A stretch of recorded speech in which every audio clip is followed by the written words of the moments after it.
This is Cruise Radio. I cruise a lot, and I always sail with travel insurance. You should, too. Get a free quote today at tripinsurance.com. Here we go. Broadcasting from the tripinsurance.com studios in Jacksonville, Florida. This is Cruise Radio.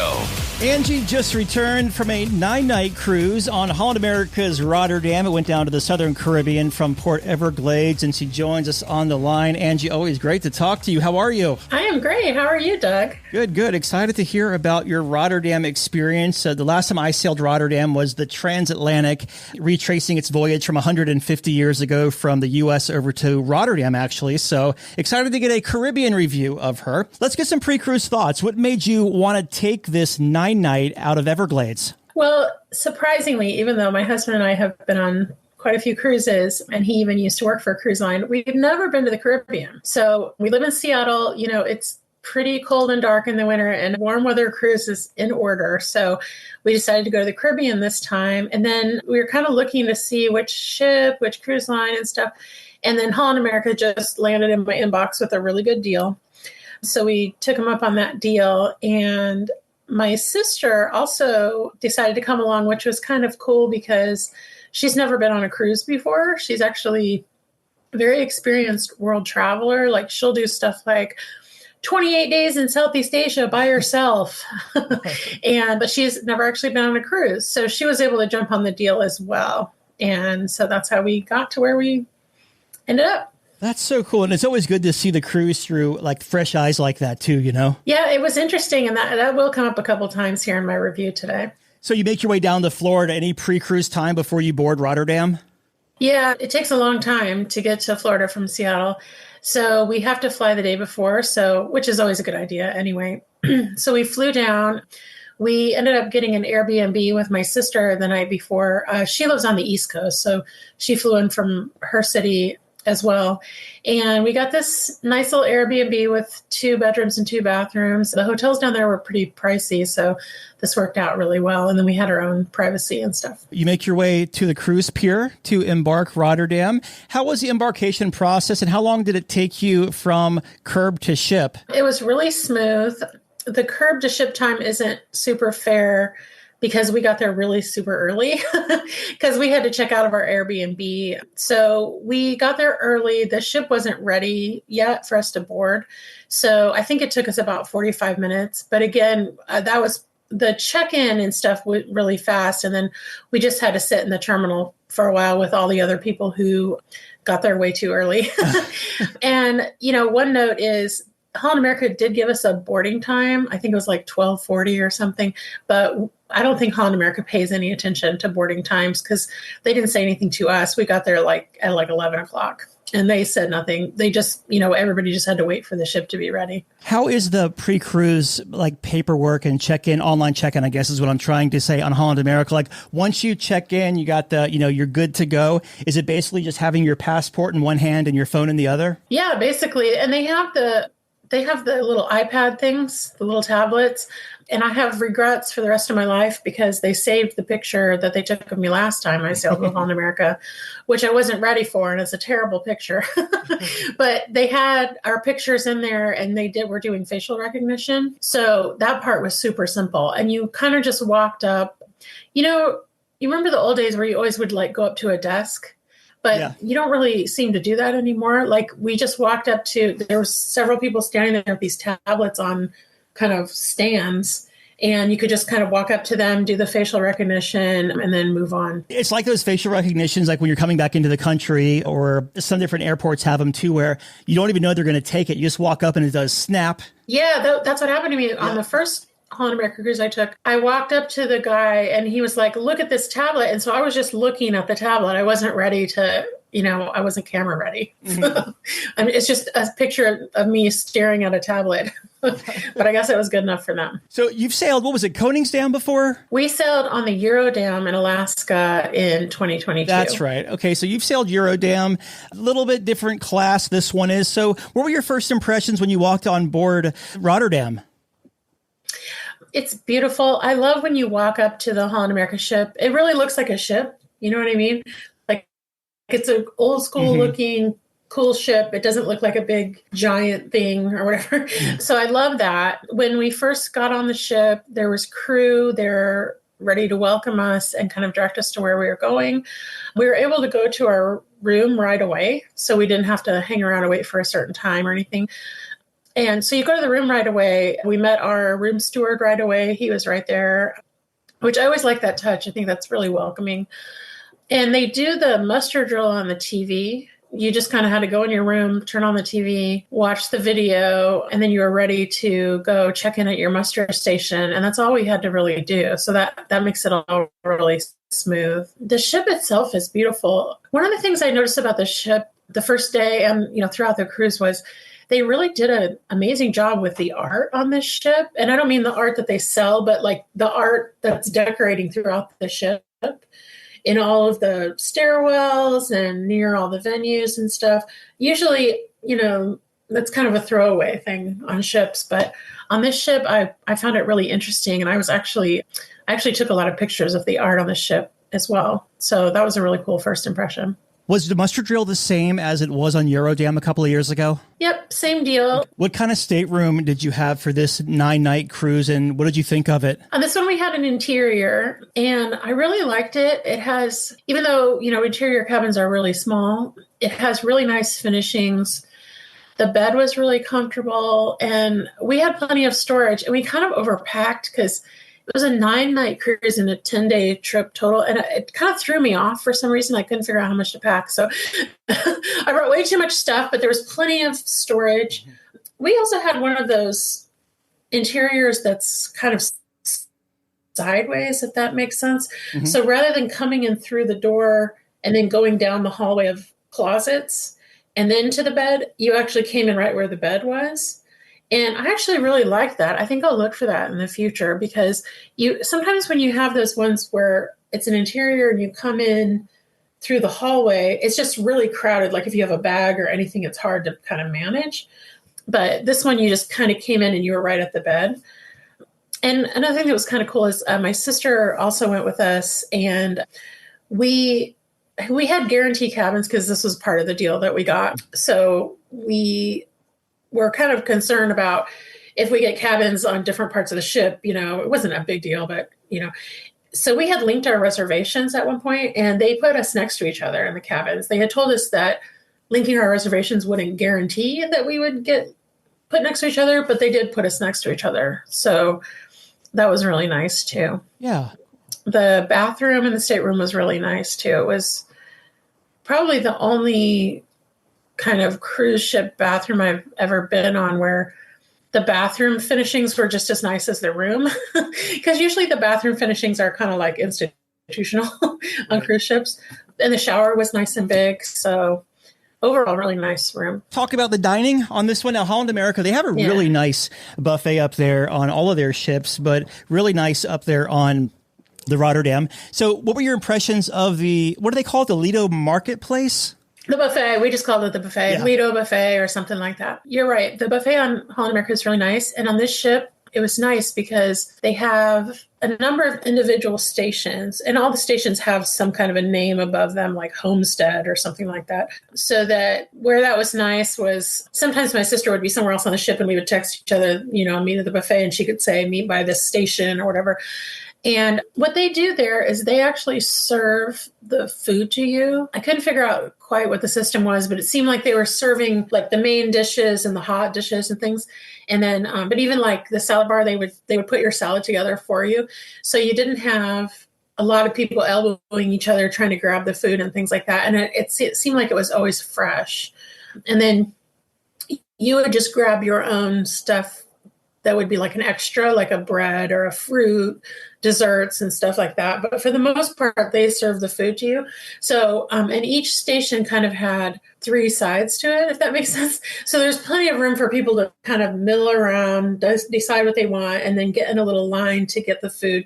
You never really had to wait, even though they were serving you. And I felt like the food was kind of fresher. They have one station at the end where they call distant lands, and on one side that was pasta, but on the other side it was Asian food.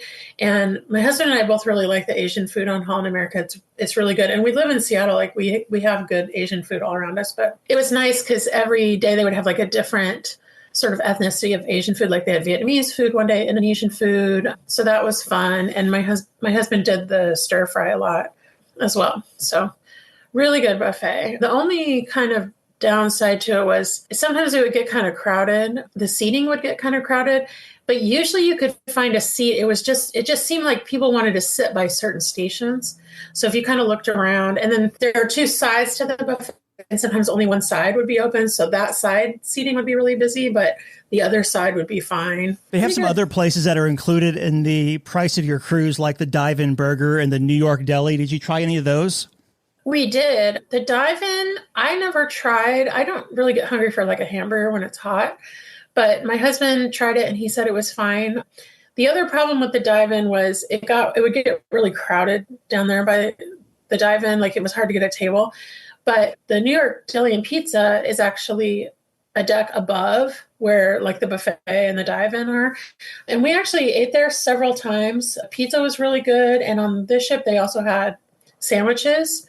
So the sandwiches were good. They had a couple breakfast options, and it was a really nice way to kind of get away from the crowd when it did get too crowded in the other venues. So yeah, we ate there several times. And how was the main dining room experience, and what time dining did you have? We did anytime dining.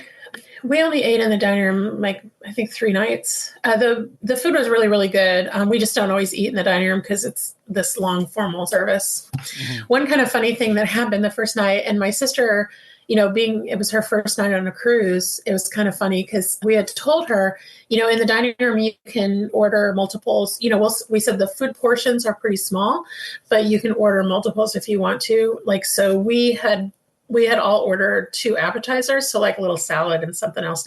We had our appetizers, and then the entrees came out, and she had ordered lasagna, and the lasagna portion they gave her was enormous. Like, you could have cut it half and it still would have been a generous portion of lasagna. And it was funny because she ate maybe like a third of it or something. And she said it was really good, but she was just full. And the 2 different servers came by and checked in on her. And we were like, "Don't you like your dinner? Are you okay? Can we bring you a different dinner?" Because they were just really worried that she hadn't finished her dinner. But it was just a lot of food. So she was like, no, I'm fine. So really good service. The one night we did eat with another couple because I think it was formal night and they were just really busy. And that kind of made me question, because everybody seemed to have different expectations of, they didn't really understand like the formal dining process of like getting your food in courses. Like the other couple kept asking for their food to be delivered at different times and stuff. And then they were getting kind of irritated because it was taking a long time and they wanted to go to the show and stuff like that. It kind of made me question whether we used to always sit with other couples and stuff at dinner, but it kind of made me question whether I would do that again. Because I think the concept of like the formal dining is kind of going away for a lot of people, or a lot of people just kind of don't get it, if that makes sense. Yeah, no, 100. But even that night, the food was amazing. My husband one night ordered one of the sort of upcharged steaks that they have in the dining room. And he said it was really good. It was one of the best steaks he's had on a cruise ship, he said. Very good to hear. Now, specialty restaurants, they have a couple on there. What is it? Tamarand and Pinnacle and probably, Rudy's? So anything in that nature? We did not do any of the specialty dining restaurants. There were a couple of times we were sort of talking about it, but you get the food on Holland America is really good. Like you don't really feel like you need to. And we were just always so full all the time. Like I was like, is it really going to be worth the money to like go to a specialty? So we just never ended up doing it, other than that one upcharged steak that my husband got, which I think they brand those as like Pinnacle Grill steaks, but he got it in the dining room. Yeah, same thing Carnival does in the main dining room. They brand it as the Fahrenheit 555 steakhouse steak, but just pay the upcharge for it. Let's talk about the entertainment on this 9-night cruise. What did you think of it throughout the week and a couple of days? The entertainment was good. one negative thing is we really missed the Lincoln Center stage. They got rid of it, and I guess across all of Holland America, but they didn't have it, and they didn't have any kind of classical music at all, which when we sailed on the Eurodam, my husband loves classical music, and I like it. I don't sit and listen to it a lot, but it was something that we really enjoyed when we were on the Eurodam, so we missed that. But the B.B. King's Blues Club was really fun. That's probably my favorite venue that they have on Holland America. And I guess the Caribbean cruise vibe was like just more fun because a lot of people were up and dancing in the B.B. King's Blues Club. One night on the Holland America cruises, they always have what they call the Orange Party. And so people were having fun at the Orange Party. They also had the piano bar and the Rolling Stone Rock Room. And we did not spend a lot of time in either one of those, but they were both really nice, like pretty big venues with kind of comfortable seating and everything like that. And one of the coolest things that we saw, they had this steel drum band, or as we learned, they're supposed to be called a steel pan band that played in the theater one night. And they played a bunch of like classical, well, they called it classical, but I think it was really more like show tunes instead of playing their traditional Caribbean music. And then the next day they had an event where you could go and they kind of did a talk about the steel pans and how they came to be and all that kind of stuff. And so that was really interesting for us. We learned a lot because I didn't even know I didn't actually know that the drums were what was making the melody and everything. So that was actually really cool and interesting. And I think one of the things like Holland America does really well is these sort of educational things. Yeah, it's fascinating to me how every part of that drum is a certain key too, which is wild. Yeah, and this band apparently has a long-standing contract with Holland America, and they've been on Holland America ships for decades. Yeah, very cool. Did you spend any time like on the sea days or anything hanging out in that, where they show the movies? What if not the atrium, the solarium / pool? You know what's funny? They barely used the screen. Yeah, they only showed a movie maybe twice. And there was also one day where, and this is where my knowledge of sports is very lacking, but it was in the preamble to the Super Bowl when they have like the final two games in either conference where whoever wins gets to go to the Super Bowl. Right. So they played those games out there too. But yeah, that was actually one thing that was kind of a little bit disappointing, was because I really like the movies Under the Stars concept. Mm-hmm. But yeah, they only played movies a couple times. How was it as far as crowds and congestion? It was super crowded. So I was kind of surprised because I wouldn't expect America. But there was some serious pool chair hogging going on. There was even a rumor in our Facebook group of like an altercation between two elderly gentlemen over a pool chair, which was kind of funny or sad. And people would kind of park themselves there all day. There was a lot of people on the ship that also didn't seem to get off during port days either. And so the pool was constantly busy. I didn't really care too much because on port days, we went to the beach a lot, so I didn't really care too much about getting in the pool. But if you had wanted to sit around the pool, you would have had to, probably arm wrestle an elderly guy or something.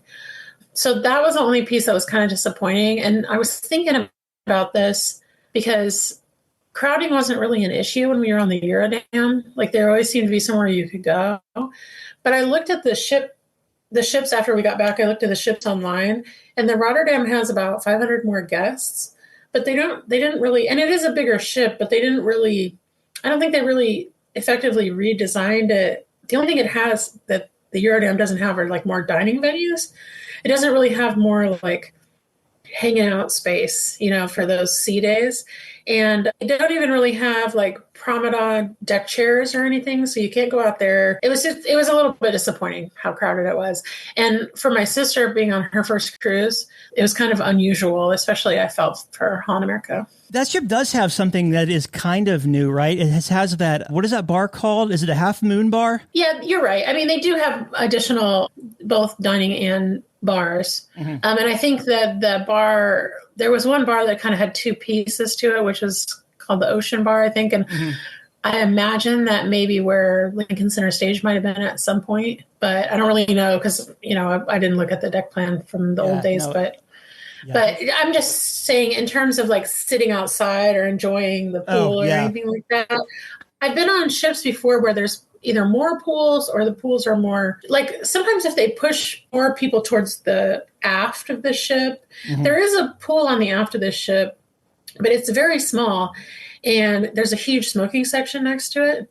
So kind of not as appealing out there. But that I did go out there one day to sit outside and it was also extremely crowded. So what was it like in the casino? Was it like the smoke situation? What was the gauge on that? Yeah, so this was the only other thing that was a little bit disappointing about the ship because the casino was smoky. And interestingly, like I would be in there and I would look around and you would hardly see anyone smoking, but it was still pretty smoky. So I have to imagine that they didn't deal with the air very well, the air return or whatever.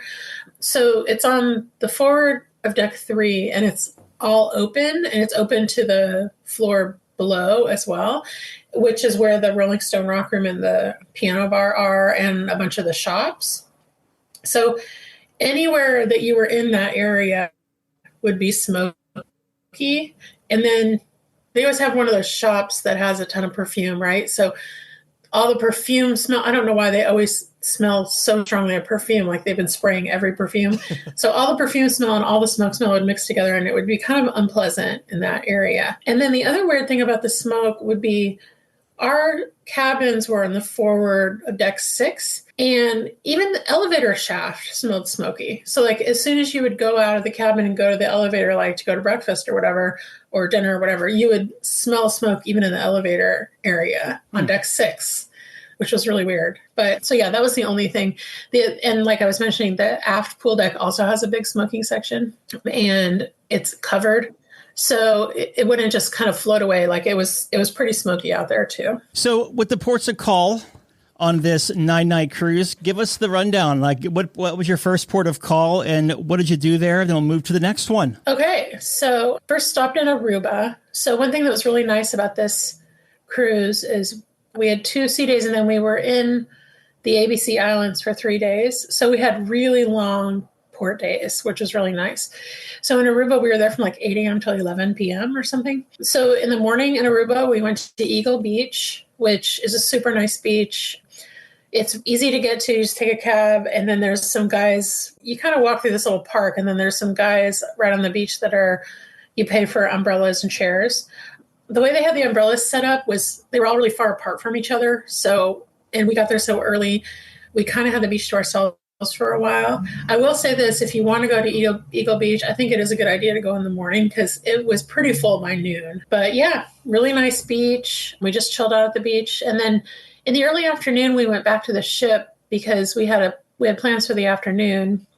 So we went back to the ship, freshened up, ate some lunch. And then in the afternoon, we went out on this street art tour. That was one of the coolest things that we've done on a trip, but definitely on this trip. So there's this town, San Nicolas, which apparently there used to be an oil refinery. And then the oil refinery, and it was like a booming town with lots of, people living there, lots of foreign visitors vacationing there and stuff like that. And then the oil refinery shut down something like 15, 20 years ago. And it kind of fell on harder times. And the population of the town really shrunk. So now there's like 15,000 people there. And one of the guys that lived there found out about like these street art exhibits that are happening in other countries. I think he went to Colombia and got inspired. And so he just kind of decided to organize this street art. I don't even know what you call it, like a movement, but it was a movement, but it was organized by one guy.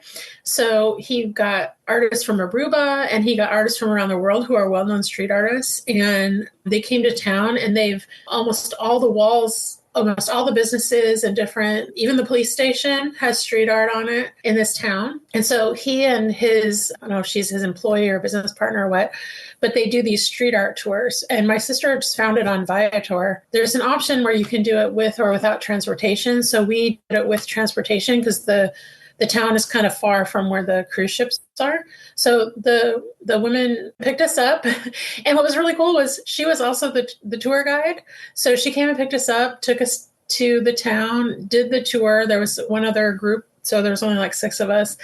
And then she drove us back. And so it was really cool because the tour itself was really cool.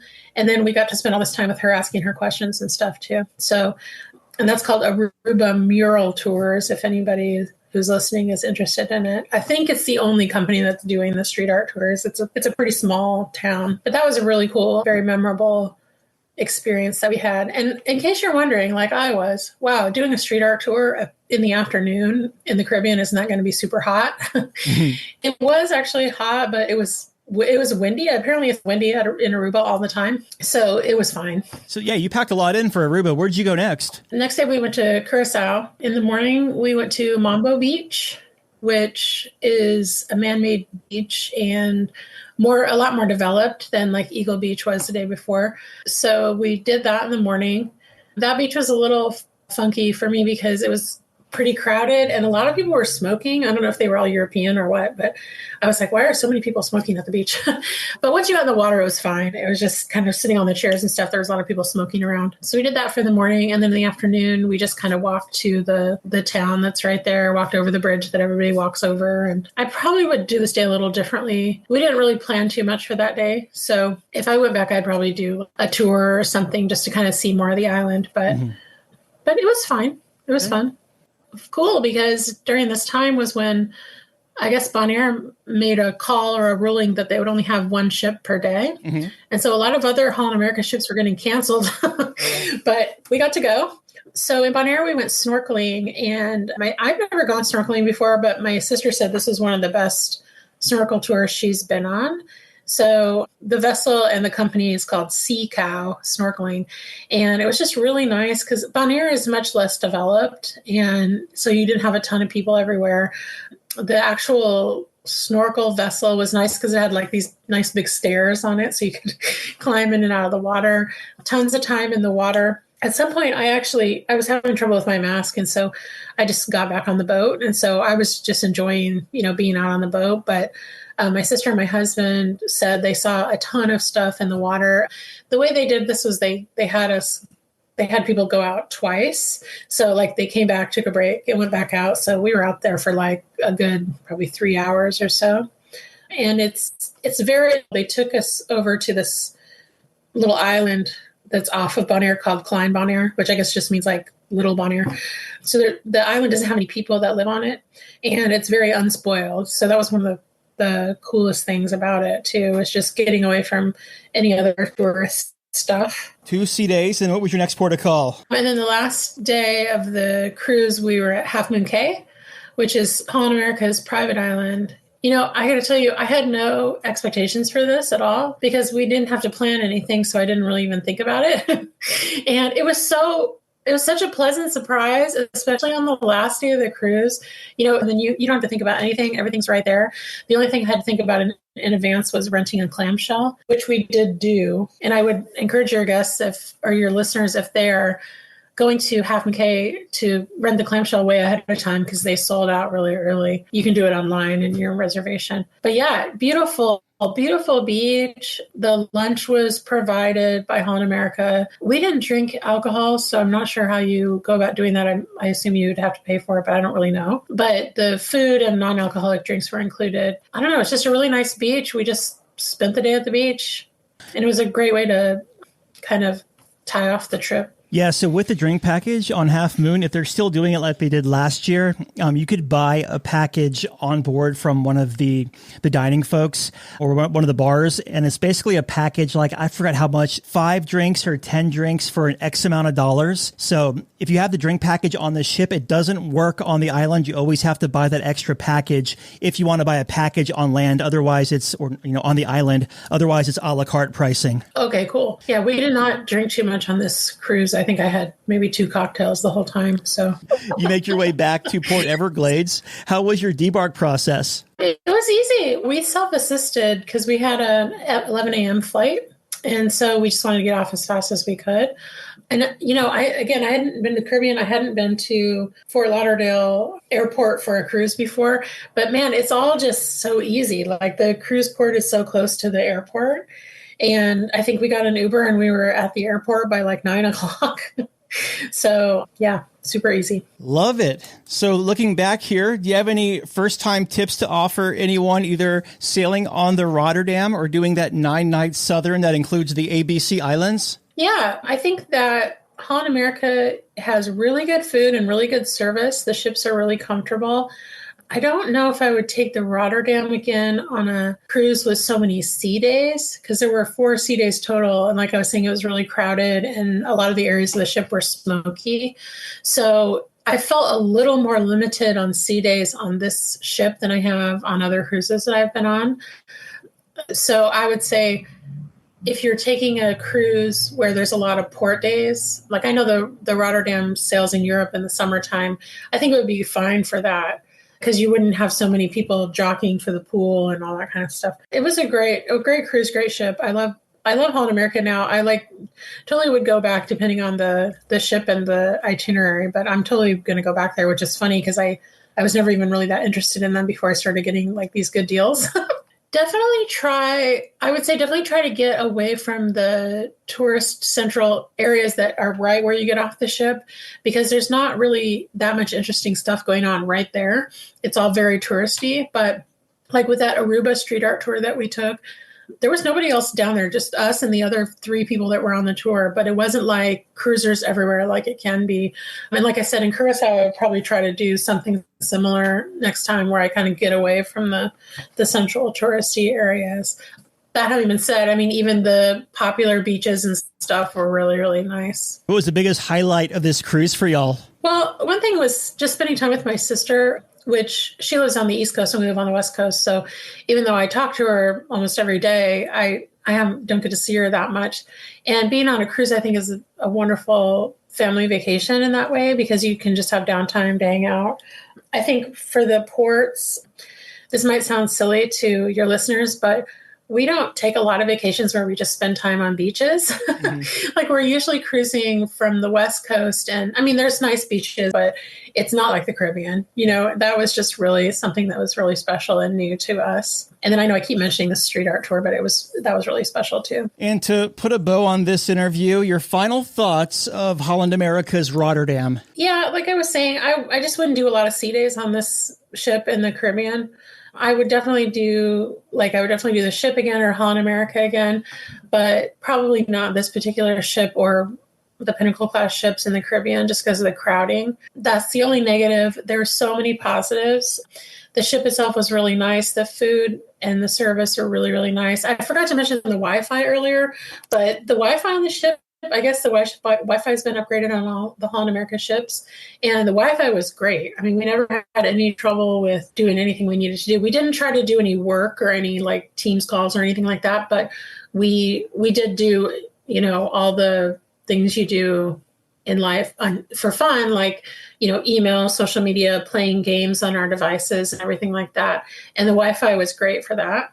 Which was a huge improvement over when we sailed on the Rotterdam 2 years ago. And they did away with that Wi-Fi where they had like the different tiers of the Wi-Fi. Everybody just gets the same Wi-Fi now. So yeah, and it was a really nice, very chill vacation. I would definitely do it again. We've been talking with Angie about her 9-night Southern Caribbean sailing on Holland America's Rotterdam. Angie, always great talking with you. Thank you so much for stopping by and sharing this review. Yeah, you too, Doug. Great to speak with you again. Just back from a cruise? Let's talk about it. Email Doug at cruiseradio.net. A big question we get at Cruise Radio is, how do I know if I need trip insurance? Simple answer. If you're getting on a plane, taking a road trip, or getting on a cruise ship, you need to have travel insurance. Hey, it's Doug Parker from my friends at tripinsurance.com. Not only does tripinsurance.com protect your vacation investment, but it also gives you peace of mind in case anything were to go wrong on your trip.